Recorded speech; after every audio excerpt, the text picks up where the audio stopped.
అదేంటది? ఆ చూపేంటి? ఎప్పుడు ఆడదాని ముఖం చూడనట్టు. ఎవరు నువ్వు నాయనా? అన్నయ్య.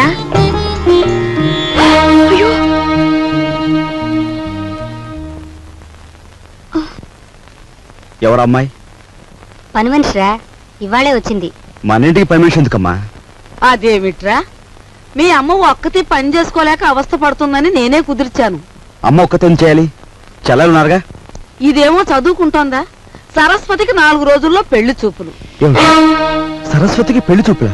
ఏమిట్రా నీ ఆశ్చర్యం నువ్వును? అది కాదు నాయనమ్మా, ఇంతవరకు అత్తయ్యకి వస్తున్న కట్టం తాలూకా డబ్బు ఇవ్వలేదు. ఇప్పుడు దీని డబ్బు ఎక్కడి నుంచి తీసుకొస్తాం? ఆ విషయాలన్నీ నీకెందుకురా?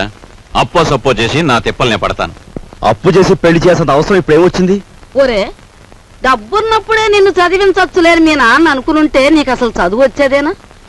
పిల్లకాకేం తెలుసు ఉండేలు దెబ్బని. వాడి వితండవాదంతో ఏం లేనాయనా, నువ్వెక్కడో చోట అప్పో సప్పో చేసి ఈ శుభకార్యం కాస్త చేసి వెళ్ళు. చూసావా వాడికి ఎంత కోపమో చూసావా? వీడికే గనక ఆ మహారాజు బుద్ధొచ్చుంటే ఈ పాటికి 2 జిల్లాలకు కలెక్టర్ అయ్యేవాడు. 2 జిల్లాలకి.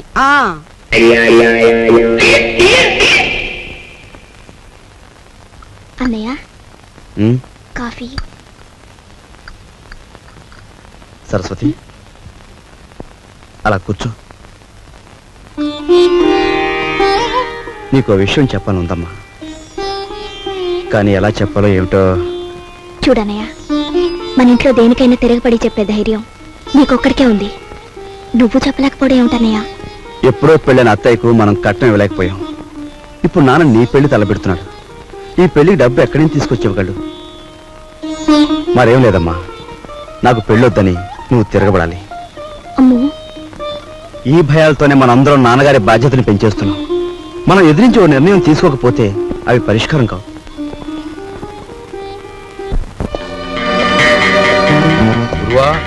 అంతా ఎంక్వైరీ చేశాను. ఆఫీసరు 9వ గంట కొట్టేటప్పటికి హాల్లోకి వస్తాడంట. ఆ తర్వాత వాడి స్థానంలోకి నువ్వు వెడతావు.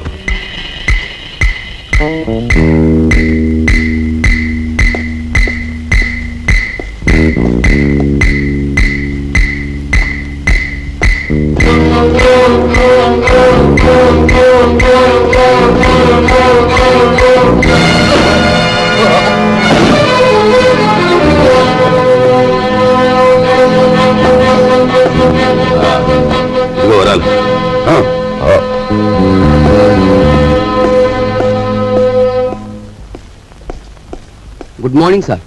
Good morning. ఎవరు నువ్వు? అదేమిటి సార్, నేను మీ అకౌంటెంట్ నరసింహరావు సార్. మీ ఆఫీసులోనే పనిచేస్తున్నా. ఏమిటి పని? రేపు ఆఫీసులో జీతాలు కదండి, 6,000కి చెక్ రాసుకొచ్చాను. మీరు సంతకం పెడితే బ్యాంక్ వెళ్ళి డ్రా చేసి తీసుకొస్తాను. ఇక నుంచి చెక్కులు గిక్కులు ఏమొద్దు. రేపు ఆఫీసులో క్యాష్ ఇచ్చేస్తాను. క్యాష్ ఎంత? 6,000 సార్. ఆఫీస్కి వెళ్దాం. వచ్చే సొమ్ములో అప్పుడే 6,000 ఆమదం.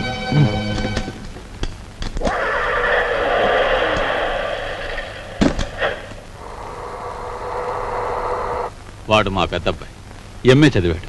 నేను నిరుద్యోగిని. మరి మీరు? నిరుద్యోగ సంఘానికి అధ్యక్షుడిని. మరి ఇది ఈ పెళ్లి ఏంటంటారా? ఉద్యోగం లేదే పెళ్లి చేసుకోకూడదు అనుకుంటే అంతే, అలా ముదిరిపోవడమే. మరి మీరు? నేను ముదిరిపోవడానికే నిశ్చయించుకున్నాను. చూడు మిస్టర్. Thank you.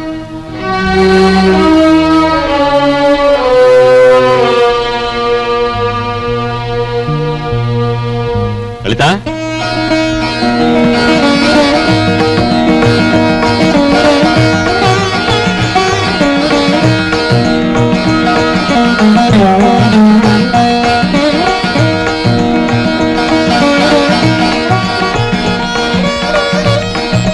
బావా ఇదేనా రావడం?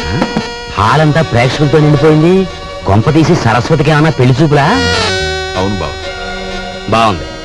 మొదటి సినిమా రిలీజ్ కాకుండా 2వ సినిమాకి ముహూర్తం పెట్టేట. వెనకటి కూడా నీలాంటాడు. అది కాదు బావా. ఏది కాదు? ఇప్పటికి నా పెళ్ళై 5 సంవత్సరాల 3 నెలల 2 రోజులు అయింది. ఇంతవరకు నా కట్నానికి దిక్కులేదు. దానికి పెళ్ళా అంటే రేపటి నుంచి దాని మొగుడు కూడా నీ ఇంటి చుట్టూ కట్నం కోసం తిరుగుతూ కూర్చోవాలా? మా నాన్న కట్నమో అని ఫైట్ చేస్తున్నాను. గొడవ దేనికి బావా? పెద్దలందరి ముందు. అవును, నా కట్నం ఎగ్గొట్టి నువ్వో పెద్ద మనిషివి, నీ కూతురుని చేసుకోవడానికి వచ్చిన ఆయన పెద్ద మనిషి, మధ్యలో నేను లోపడగాను, అంతేనా? అవును, ఇంతకీ ఏడా పెళ్లి కొడుకు తండ్రి? ఏం మాట్లాడు కొంపకి? ఏంటి నీ గొడవ? నాకు అర్థం కదా అసలు. టైం ఇస్తే నీ కట్నం బాకీ తీర్చేస్తాను. ఇదిగా ఇవన్నీ నాకు అనవసరం. నా కట్నం డబ్బు నాకు ఇస్తే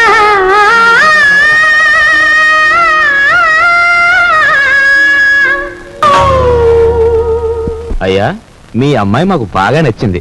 మేము అడిగిన కట్నం డబ్బు ఇచ్చేట్టయితే మీ అమ్మాయిని మా అబ్బాయికి చేసుకోవడానికి మాకేం అభ్యంతరం లేదు. ముందుగా డబ్బేదో ఏర్పాటు చేయండి. ఏమన్నా బాలేవారే, డబ్బు ఏర్పాటు చేసి ముందు నా బాకీ తీర్చమనండి, ఆ తర్వాతే మీ అబ్బాయి పెళ్ళి. అమ్మా అయ్యా, వారు సెలవిచ్చినట్టే కానివ్వండి. నమస్కారం, పదరా. రా బావా, నా బాకీ తీరే వరకు నేను ఇక్కడి నుంచి కదలను. నీ ఇంట్లో ఏ శుభకార్యం జరగనివ్వను.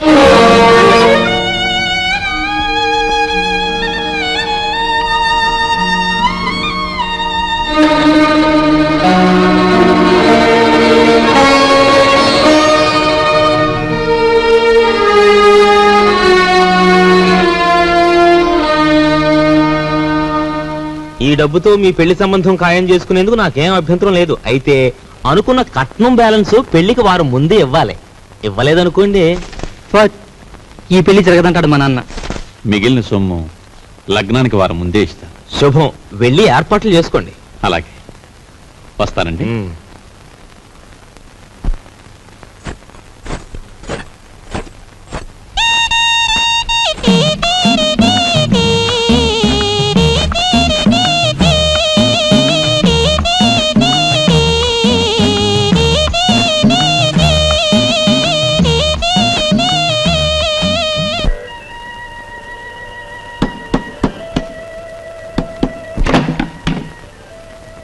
లోపలికి రమ్మంగి.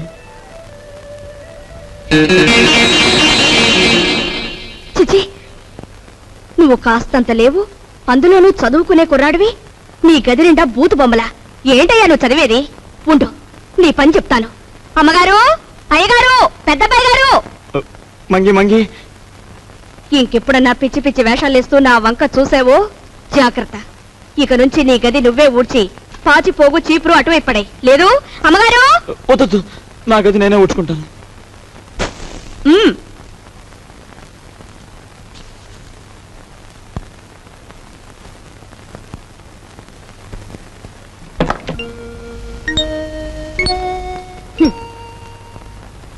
మీ నాన్నగారి గురించి ఎవరికి పడుతుందమ్మా? ఆయన్ని గురించి అహర్నిశలు ఆలోచించే నీకు నాకు తప్ప.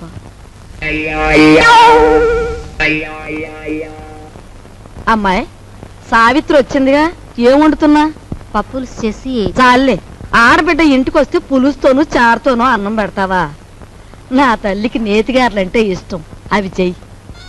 ఆగండి ఆగండి, అక్కయ్య వంట చేస్తోంది కదా అని సున్నుండ్లు గారెలు చేయమంటే ఆవిడకి ఎంత ఇబ్బంది ఆలోచించారా? పర్వాలేదు బాబు, ఇదో శ్రమ. నాకు తెలుసు అక్కయ్య, నీకు భూదేవుకున్నంత ఓపుకుందని. అయినా నేను ఎప్పుడైనా నాకు సేమియా పాయసం అంటే మహా ఇష్టం అని చెప్పానా? చెప్పను. పులిహోర అంటే ప్రాణం లేచి వస్తుందని చెప్పానా? చెప్పను. ఆయన అసలే మొహాట మనిషి వదినా, నోరు విడిచి ఏదీ చెప్పరు. ఆ అబ్బాయి చెప్పకపోయినా ఇంటికి అల్లుడుగా వచ్చాక ఆ మాత్రం చేసి పెట్టాలని దానికి మాత్రం తెలీదు. అలా చెయ్యమ్మా. అలాగే అత్తయ్య.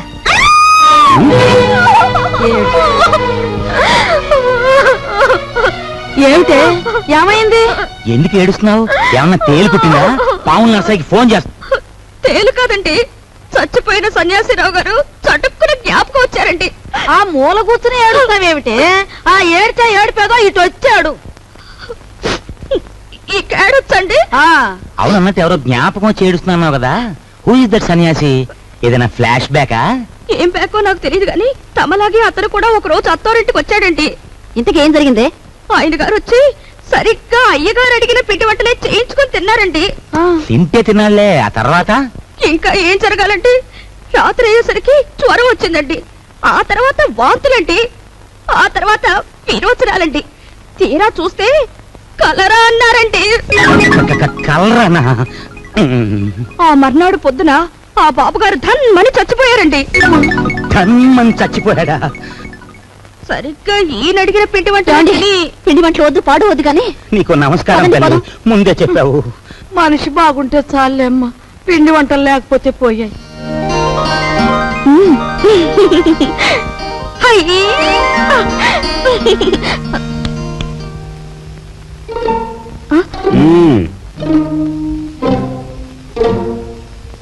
నైస్.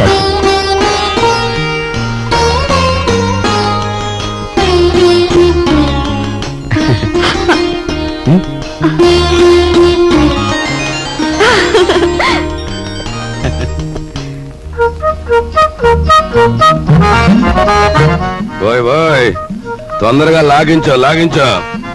లాగించు లాగించు అని జటకావాడు గుర్రపు తోగలాగినట్టు లాగుతుంటే తెరుచుకోవద్దు. దీని నంబర్లు తెప్పలేక నాకు దెమ్మ తిరిగిపోయి బొమ్మ కనిపించేస్తా. అంత చికాకున్నా వాడివి జీతాలు క్యాష్ పేమెంట్ ఇస్తాను ఎందుకు ఒప్పుకున్నారా బేవాల్సిన కొడక? ఒప్పుకోక సావమంటావా? సంతకం పెట్టడానికి సిద్ధపడితే చెక్కు మీద అంతే మన బండారం బయటపడిపోయి స్వామియే శరణం. స్వామియే శరణం. ఫ్యామిలీ లేడీ వస్తున్నట్టు వెళ్ళి దాక్కుంటూ దాక్కు. స్వామియే శరణం, స్వామియే శరణం, స్వామియే శరణం. పాలు తీసుకోండి. తీసుకుంటాను, అలా ఉంచు. రేపు ఆఫీసులో జీతాలు ఇవ్వాలి. సేఫ్ లో ఒక 6,000 తీసి నా బ్రీఫ్ కేసులో ఉంచు. అదేంటండి ఎప్పుడూ లేని ఈనపెట్లో నుంచి నన్ను డబ్బు తీయమంటున్నారు? వ్రతంలో ఉన్నాను కదా, పాపిష్టి డబ్బు చేత్తో ముట్టుకోవడం ఎందుకు అని.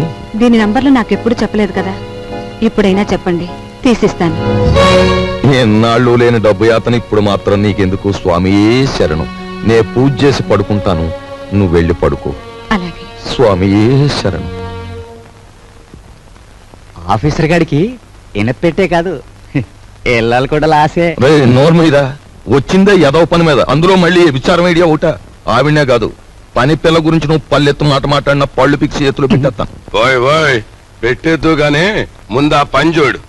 నేను చూడలేను బాబు, నంబర్లు తిప్పుతుంటే అలు చేతులు లాగేస్తున్నాయి. ఈ గుంట నా కొడుకును మొయ్యలేక నా నడుము లాగేస్తుందా? బాబా పని చూడు.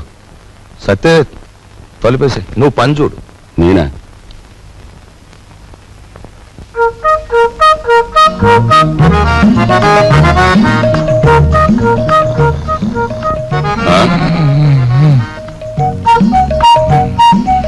అమ్మ నా కొడక వచ్చిందా? అలు ఒరే ఒరే గాడిది వాండ్రించినట్టు నువ్వు కొరకెట్టు తొంగుంటే నా బుర్ర ఏమన్నా పని చేయాలంటావా? కోప్పడ గురువా. అలు ఆఫీసర్ గారికి గురకెట్టే అలవాటు ఉంది. ఇప్పుడు మనం గురకెట్టలేదనుకో ఫ్యామిలీ లేడీకి అనుమానం వచ్చేస్తుంది. పని చూడరా, పని చూడు. కర్మరావు నిన్ను పనిలో పెట్టి నేను చేయాల్సి వస్తుంది.